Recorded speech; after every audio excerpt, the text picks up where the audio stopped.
If you need to request a refund from Binance for payment, follow these straightforward steps to ensure a smooth process. Step 1. Log into your account. Access your Binance account by entering your credentials.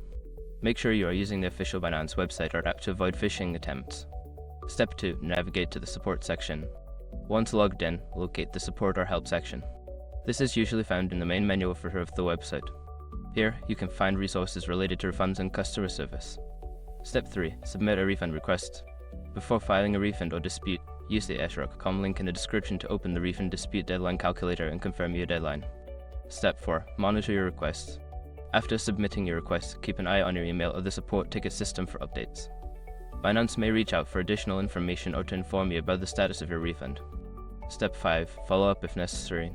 If you do not receive a response within the expected timeframe, consider following up on your request.